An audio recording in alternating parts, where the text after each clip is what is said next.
Assalamualaikum warahmatullahi wabarakatuh. Perkenalkan, nama saya Jatmiko Satrio Bagus Kuncoro dari Prodi Manajemen Informatika angkatan 2023 dengan nomor NPM 0223025.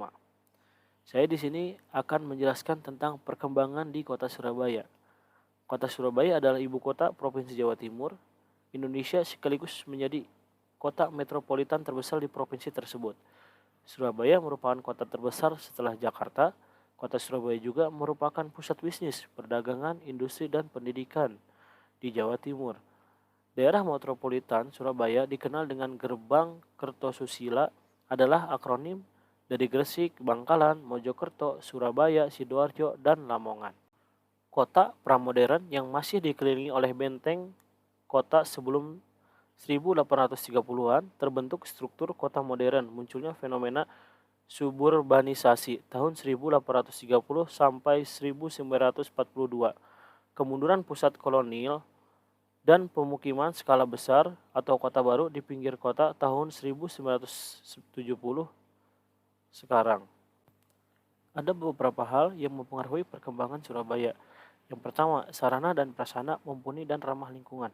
Sebagai kota terbesar kedua setelah Jakarta, kota Surabaya mempunyai banyak sarana dan prasarana yang mumpuni. Berbagai bangunan terus digalakan, mulai pembangunan infrastruktur fisik seperti jalan, gedung pemerintahan, jembatan, stasiun, terminal, hingga penyediaan fasilitas umum seperti taman kota, sarana olahraga, dan ruang terbuka hijau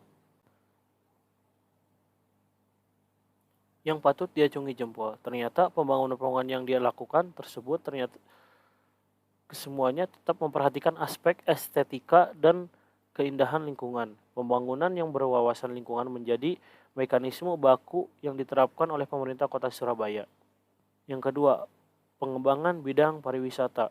Surabaya memiliki banyak potensi di bidang pariwisata yang terus dikembangkan, mulai dari wisata budaya, wisata alam, wisata kuliner, wisata religi, dan hingga wisata rekreasi dan juga wisata belanja. Semua lengkap ada di kota Surabaya, dari ujung timur hingga barat kota Surabaya dan dari ujung utara hingga selatan. Banyak ramai didatangi wisatawan.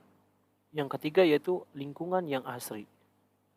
Pembangunan kota-kota besar di seluruh dunia beberapa dekade belakangan ini menjadi tidak sehat karena banyak aspek terutama yang berkaitan dengan lingkungan yang diabaikan. Hal ini terjadi akibat derasnya arus kapitalisasi dan industrialisasi. Namun pembangunan kawasan kota Surabaya dapat menjadi inspirasi bagi dunia.